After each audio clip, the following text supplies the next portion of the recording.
¿Qué tal, chicos? Bueno, vamos a comenzar el año y vamos a activar un poco y mover un poco el canal y vamos a subir unos contenidos. Empezaremos hoy con contenido de matemática, que es bastante útil, que es el conjunto de los números irracionales, ¿sí? Es un conjunto bastante polémico, pero antes de abordar el tema de los números irracionales, me gustaría hacer un pequeño repaso de los otros números, de los números que vieron con anterioridad. No, ustedes conocen, ya a esta altura, que está viendo este video ya por lo menos, escuchó hablar o usa el resto de los números, ¿sí? El número irracional, vamos a hacer una pequeña intro, y significa sin, racional, razón, sin razón, y en matemática la razón se le interpreta como una proporción fracción, es decir, que es un número que no puede ser expresado como una fracción. Y también sabemos que el conjunto de las fracciones se llama conjunto de los racionales. Así que un número racional es justamente aquel número que lo puedo expresar como el cociente de dos números enteros, y el número que esté en el denominador, es decir, en la parte de abajo de la fracción, no puede ser cero por uno de los axiomas de la matemática que indica que todos los números tienen su inverso, excepto el cero.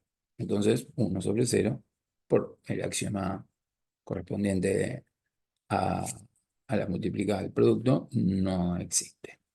Bien, para ello vamos a ir a hacer un pequeño repaso visual del conjunto de los números.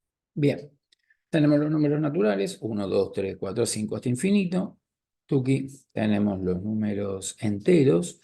Los números enteros vienen desde menos infinito hasta más infinito y serían los números que están comprendidos como, qué sé yo, menos 5, menos 4, menos 3, bla, bla, menos 1, 0, 1, 2, hasta infinito. Es decir, que podríamos definir que los naturales son enteros positivos y el cero es un número entero, no pertenece al conjunto de los naturales. Y después tenemos los números racionales que estuve explicándolos hasta recién. Y aparte está este conjunto que no tiene ningún tipo de elemento compartido con los anteriores, que son los irracionales, ¿sí? Números que no pueden ser expresados como una fracción. Todos estos pertenecen a un gran grupo, ¿sí? Que son casi todos los números que se aprenden en el colegio secundario, que son los números reales. También están los imaginarios y los complejos, pero bueno, por ahora llegamos hasta acá. Los voy a mostrar para que lo vean. Tenemos los imaginarios, que es otro grupo que no comparte nada con los reales, y los dos juntos se llaman números complejos. Bien, hasta acá todos los números. Bien, vamos a hacer un pequeño repaso de algunas propiedades que ya más o menos todos conocen. Vamos por lo más voto. A a la n, ¿sí? Es A por A n veces. Bien. A ver, yo ya sé que esto más o menos lo saben, pero me gustaría profundizar algunas cuestiones que están ahí que a veces uno, por más que sepa el procedimiento de qué hay que hacer, medio pierde de vista. Por empezar, n tiene nombre, la posición. No, la letra sí se llama n, pero la posición se llama exponente, ¿sí? N es un exponente que si n pertenece, es decir, es un número natural, nosotros le decimos potencia. Puede ser entero también, pero lo que pasa es que hay algunas diferencias. Si puede decir potencia negativa, lo vamos a ver, así que también podría ser un entero, pero estamos en un lugar un poco más polémico. Y también lo que puedo decir es que la letra A, es decir, la posición que ocupa la letra A, no la letra A, ¿sí? La posición que ocupa la letra A se llama, es decir, esta posición en los números se llama base. Esto hay que saber, ¿sí? Es como uno de forma, cuando un profesor explica, utiliza estos términos, entonces el que entiende qué significa cada cosa, se le representa mucho más rápido en el cerebro, pues la explicación y lo entiende más rápido. Por eso es importante empezar a reconocer los números. De acá podemos desprender un par de propiedades. Por ejemplo, no lo vamos a demostrar acá, pero a la 0 es igual a 1. Cualquier número elevado a la 0, no importa si es un número real, imaginario, complejo, a la 0 vale 1. Se acabó. Y podemos pensar otras cosas. Supongamos que yo tenga a la cuarta. ¿Qué significa? Que esto es a elevado a la 1 por a elevado a la 1 por a elevado a la 1 por a elevado a la 1, es decir, que tengo 1 más 1 más 1, 4. Es decir, que esto lo podemos pensar de manera inversa, es decir, que si yo tengo muchas a multiplicadas, podemos sumar los exponentes y lo puedo escribir como todo como una potencia, o si tengo una potencia, lo puedo descomponer de esta manera. Y acá podemos desprender rápidamente otra propiedad. Una propiedad que diga, bueno, si yo tengo a, por ejemplo, elevado al cubo multiplicado por a elevado al cuadrado, entonces significa que tengo a por a por a por a por a. En total, tengo a la quinta. Es decir, que esto lo podemos pensar como 3 más 2. Listo. Bien. Pensemos ahora que pasa otra propiedad de potencia que sea con número natural a por b, dos números distintos elevado a la potencia n. Entonces esto quedará a por b por a por b por puntos suspensivos a por b. ¿Cuántas veces voy a tener esto? N veces. Bueno, les cuento otra cosa. Hay, hay otras propiedades, ¿sí?, que están en otro video mío donde hablo de los axiomas de la matemática. Y el producto tiene un axioma que dice, bueno, el producto es asociativo y conmutativo. Eso me permite juntar todas las A juntas, ¿sí? Cambiar el orden del producto con B y asociarlas y multiplicarlas entre ellas. Es decir, que yo esto lo podría pensar, esto está permitido. Parece medio bot lo que yo digo, pero no es para nada bot, porque si no existiese esta propiedad, yo no la podría usar. Esto lo tengo n veces y B por B también lo tengo n veces. Entonces, siguiendo todas las reglas que hasta ahora estoy definiendo, yo podré escribir a la n por b a la n. Y ahora presten atención a la palabra que yo voy a usar. ¿Por qué? Porque a veces uno tiende, tiende a malversar el lenguaje y decir, bueno, la potencia distributiva con respecto a la multiplicación. No, no, no puedo usar la palabra distributiva, porque en matemática la palabra distributiva está asociada a producto y suma. Y acá no tengo ninguna fucking suma, tengo el producto. Entonces yo lo que podría decir es que repartimos, no uso la palabra distributiva, n. Es decir, que si yo tuviese a por b a la n, podría escribirlo como a la n por b a la n, pero no es que es magia, es que primero aplicamos el concepto de lo que es una potencia. Luego aplicamos dos axiomas, ¿sí?, que están en los postulados, en el cuerpo de los números. Son reglas que puedo usar, digo, no es que... O sea, que dos números 2 por 3 y 3 por 2 den el mismo valor, que eso se llamaría conmutativo, lo puedo hacer, pero porque lo permite una regla, no porque es lo mismo. Lo mismo nada, a lo mejor en el sentido popular tiene alguna lógica, pero no, en matemática no es el sentido popular, es matemática. De hecho, hay productos que no son conmutativos. O sea, no todos los productos en matemáticas son conmutativos. ¿Sí? El producto vectorial no es conmutativo, el producto matricial tampoco, o sea, ahí es producto. El producto entre los números sí es conmutativo, o sea, que no es que es una ley universal que se cumple siempre.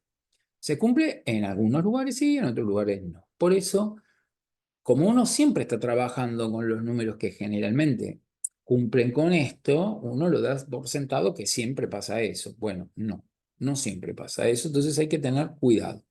No usamos la palabra distributiva, repartimos la potencia en cada uno de los factores, es decir, cosas que multiplican que tengo metidos en la base. Tengo tres factores, a por b por c elevado a la n, lo puedo escribir como a la n por b a la n por c a la n. Nice. Pasemos a otra definición o convención de escribir. Imaginemos que yo tenga 1 sobre a, ¿sí? 1 sobre a, en matemática, es el inverso de a. O sea, si yo tengo el elemento a, 1 sobre a, se lo conoce como el nombre de inverso u opuesto multiplicativo, ¿sí? Y la forma de denotar algo que es opuesto en matemática, se usa una raya, ¿sí? Que nosotros la conocemos como menos. Es decir, que 1 sobre a, que sería el inverso de a, 1 sobre a, lo puedo escribir, esto es una convención, la gente convino, de que se puso de acuerdo, como a la menos 1. Es otra forma de escribir. El menos solo indica que a este a lo tengo que invertir y que representa 1 sobre a. Es eso. Como en la suma, el opuesto de a es menos a, que también es una convención, ponerle una raya al opuesto de algo. En ese caso, en la suma es un opuesto aditivo, en el caso de la multiplicación es un opuesto multiplicativo u inverso. La característica que tienen los elementos opuestos entre sí es que cuando yo sumo un opuesto a su opuesto aditivo, me da por resultado el elemento cero, que es un elemento neutro para la suma. En cambio, en la multiplicación, cuando multiplico a por su inverso multiplicativo, 1 sobre a, eso me da el elemento neutro para la multiplicación, que es el 1. ¿Sí? O sea, las dos funciones, la suma y la multiplicación, tienen que cumplir estructuralmente con las mismas formas, no con la misma regla, con la misma forma, así que tiene que tener ley de composición interna, asociatividad, conmutatividad, elemento neutro, opuesto. Bueno, en un video mío que dice cómo despejar una ecuación, ahí están explicadas cada una de esas acciones.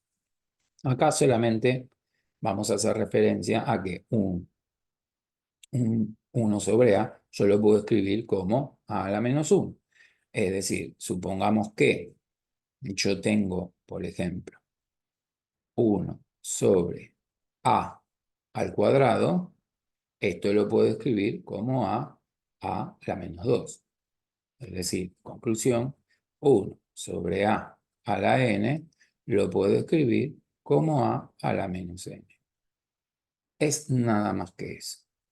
Entonces, vamos a juntar un par de propiedades. Es decir, supongamos que yo tengo a la m sobre a la n. Yo esto lo puedo escribir como un producto a la m por 1 sobre a la n. Aplico la definición anterior, a la m por a la menos n, y aplico una conclusión que sacamos acá, y me quedaría como a la m menos n. Nice. Y ahí tenemos, obviamente, que como el cociente, en realidad, lo que estamos haciendo, esto es un producto, lo que también vamos a decir es que de acá podríamos pensar que si yo tengo a sobre b, todo esto elevado a la n, obvio que lo voy a poder escribir como a la n sobre, perdón, a la mía. Vamos a poner un retroceso de reversa, mami, tuki, tuki, tuki, ahí va. A la n sobre b a la n, que también lo puedo escribir como a la n por b a la menos n, si quisiera. Acá las cosas se usan de acuerdo a las conveniencias, chicos. No hay una forma correcta. Todas están bien escritas y depende de qué es lo que yo necesite, lo operaré. Si lo quiero dejar expresado como un número racional, lo dejaré como a la n por b a la n. Si lo quiero dejar expresado ese número como una potencia, lo hago de esa manera. Depende qué es lo que yo tenga lo que yo desee hacer. Bien, vamos ahora con la próxima codificación, la próxima notación. Bueno, imaginemos que ahora yo tengo A, en vez de tenerlo elevado a la N, lo tengo elevado a la Q, ¿sí? Y Q es un racional, por eso puse Q, pero no es un racional entero. Nosotros vimos que los enteros estaban dentro del grupo de los racionales, ¿sí? Bien, pero ahora quiero elegir un racional, pero que no sea un entero. ¿Qué pasa si yo quiero elegir, por ejemplo, esto ya no sería una potencia, a la 1 medio?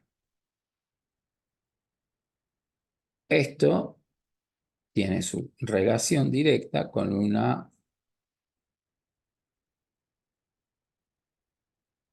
función que es la raíz. ¿Sí? La raíz de un número sería como el proceso inverso a la potencia, por decirlo de alguna manera. Es eso. Es decir, que si a por a es al cuadrado, la raíz de a cuadrado es a. Sería eso. Que dos números iguales multiplicados da tal número. Es decir, 36 es 6 por 6. Eso sería la raíz. Bueno, acá hay que tener cuidado porque acá es donde aparecen el lugar donde queremos llegar, que es los números irracionales. O sea, hay muy pocos números que cumplen con esa propiedad. Es decir, pensemos números enteros, que cuando, perdón, números enteros que al descomponer sean producto de la multiplicación del mismo número entero. ¿Cuáles conocemos? 4, 2 por 2, 9, 3 por 3, 16, 25, 36, 49, ¿sí? El resto no. El resto no. Y ahí es donde aparecen nuestros amiguites, los números irracionales. Entonces, es importante que uno eh, entienda las propiedades, ¿sí? Entonces, acá estamos mostrando la propiedad, básicamente que la podemos resumir, es que si yo tengo la raíz n, este n se lo llama en matemática índice, índice, índice de la raíz de a, esto lo puedo escribir como a la 1 sobre n. Y si eligiese otro racional, que no sea entero, por ejemplo, a la 3 medios, esto lo puedo escribir como la raíz cuadrada de a elevado al cubo. Vamos a poner bien el 3. Tuki. Es decir, conclusión, que si yo tengo a la m sobre n, lo puedo escribir como la raíz n de a la m. Me quedó medio feo, vamos a corregir. De a la m. La raíz, como está directamente emparentada con la potencia, porque lo único que busca uno matemáticamente con una raíz es multiplicar dos veces el mismo número para que me dé otro, ¿sí? Entonces, le caben todas las propiedades que estuve explicando. Es decir, que si yo tengo, no es que son las mismas, sino que raíz n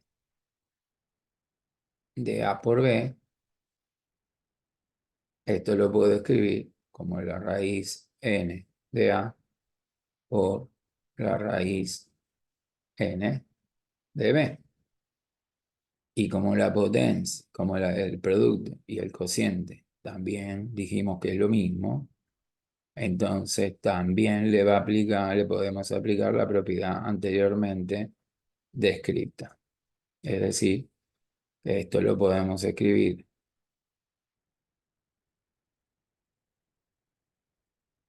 Esto es una propiedad que tiene la lógica de la propiedad que usamos arriba. Esto también lo podríamos escribir, si queremos, como a la U sobre N sobre B a la 1 sobre N, si quisiera. ¿Mm? Y así usar todas las propiedades que estuvimos viendo recién. Vamos a ver un poco, ¿sí?, alguna propiedad de los números irracionales, ¿sí? Entonces, los números irracionales, ¿sí?, justamente son números que no los puedo escribir como un número racional y que la característica que tienen es que tienen infinitos decimales no periódicos. Por lo tanto, si yo quisiese escribir pi, que es un número irracional, pi en lo popular se le dice que es 3,14. En realidad, pi no es 3,14, es un valor cercano a pi 3,14.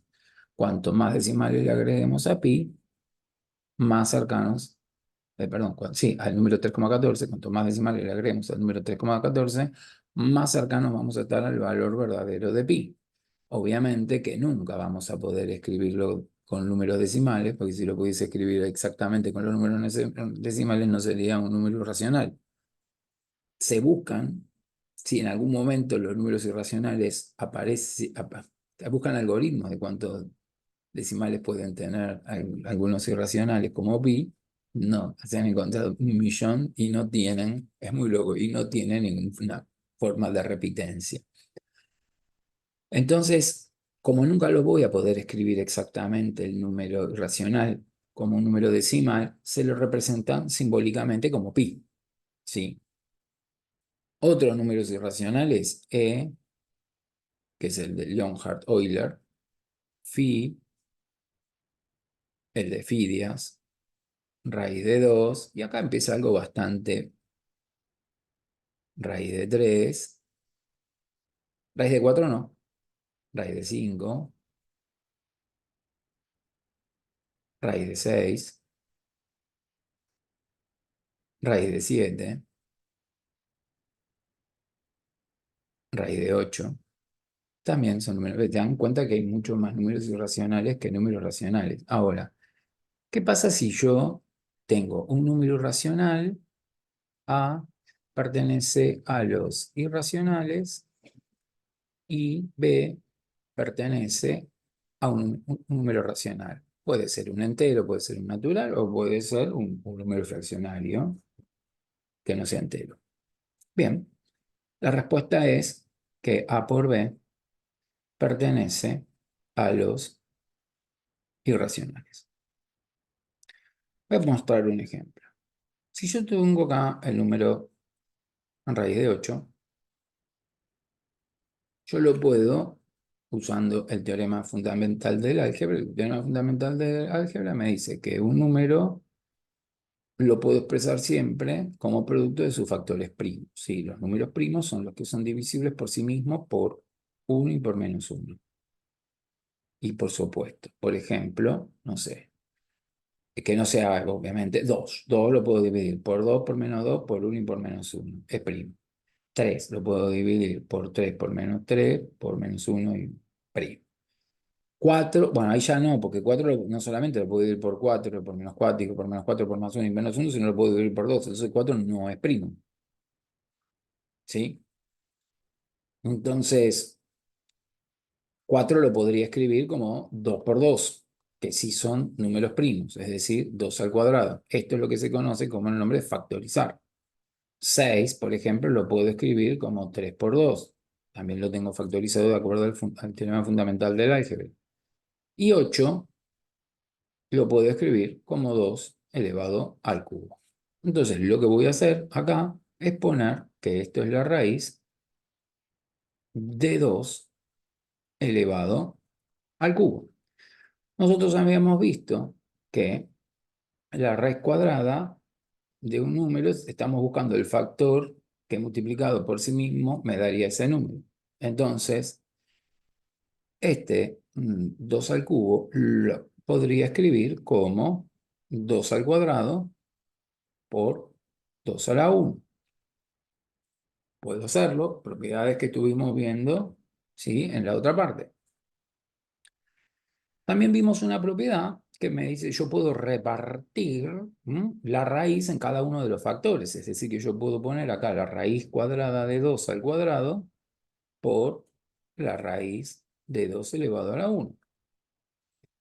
La raíz de 2 al cuadrado, esto lo podría escribir como una fracción, 2 a la 2 elevado a la 1 medio por raíz de 2.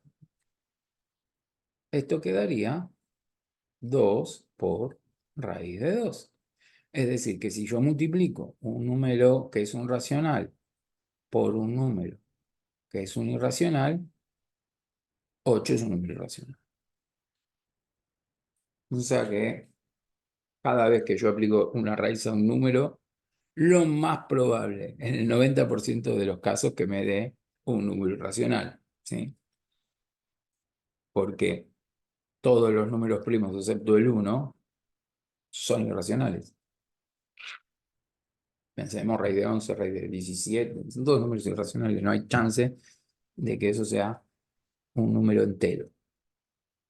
La respuesta es un número racional en su caso. Ahora,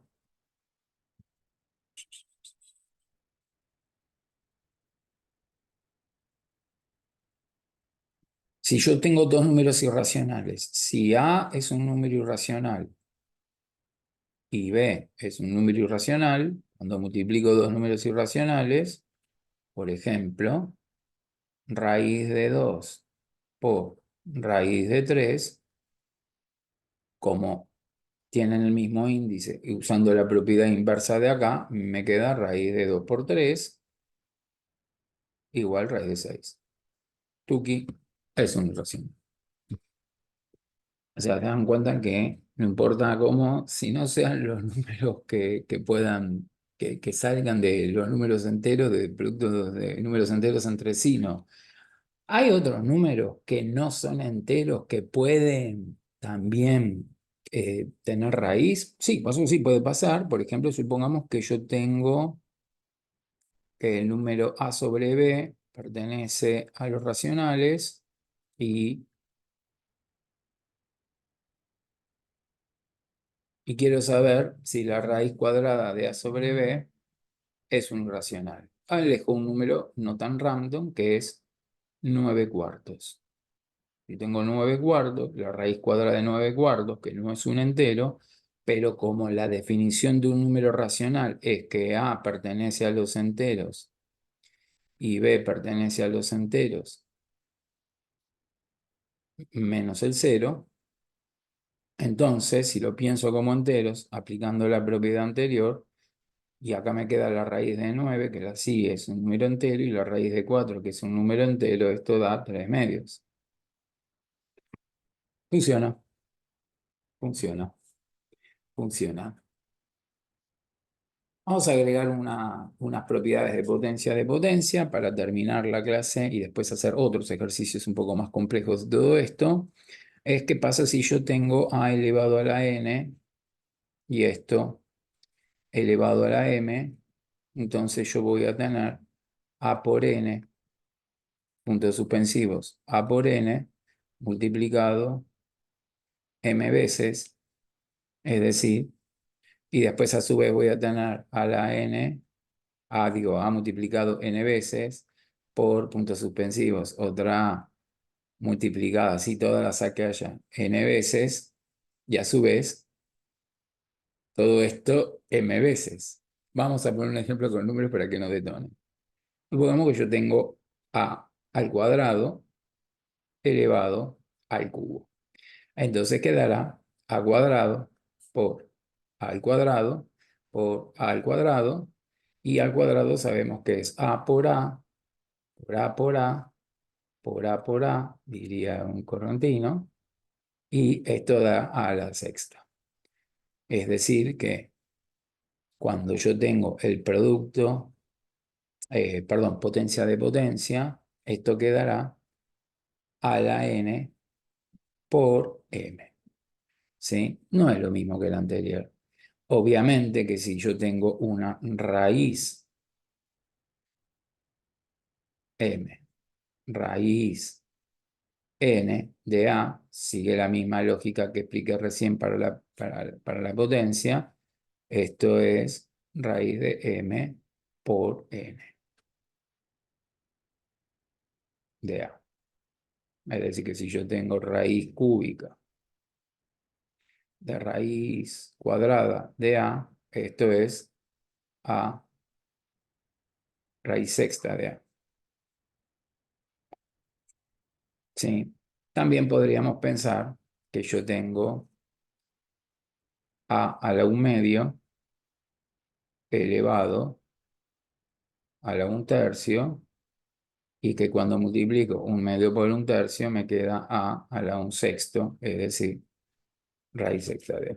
Bien, como no los quiero atorar, yo voy a parar acá y voy a subir otro video tratando de resolver el ejercicio. Es decir, que cada vez que hacen uno de estos ejercicios de los números irracionales, siempre tienen que tener presente que el objetivo es, si me dan un número que no me doy cuenta mucho qué es, bueno, lo tendré que factorizar, aplicar las propiedades, y ahí salen los ejercicios de extraer, de suma, bueno, después de todo más o menos es lo mismo. Lo que sí tienen que tener en cuenta, muy en cuenta, son estas propiedades, porque con estas propiedades, la lógica de estas propiedades, son las herramientas que ustedes tienen que sí saber usar para poder resolver los ejercicios. Cuanto más entiendan la parte teórica, comprobado, menos ejercicios van a hacer. Cuanto menos entiendan la parte teórica, más ejercicios van a hacer, y no solamente eso, sino que probablemente los hagan mal, porque no entiendan lo que están haciendo. Tampoco significa que, como se dice en el blackjack, pago seguro el blackjack si la banca saca un as. ¿Sí? Es decir, bueno, puede fallar también. Si uno estudia y entiende y le va mal, sí, puede, pero bueno, el tema es que hay menos chance que le vaya mal de esa forma que haciendo las cosas sin entender. Eso es casi seguro que les va a ir mal, pero seguro. Y de casualidad a lo mejor pueden aprobar. En eso radica aprender matemática, en entender la parte teórica, todo lo opuesto a lo que uno hasta este momento creía. Bueno, chicos, no los quiero interrumpir más y aburrirlos con estas cosas. Eh, en breve ya subo un video más de ejercicios de números irracionales. Nos vemos. Chau, chau.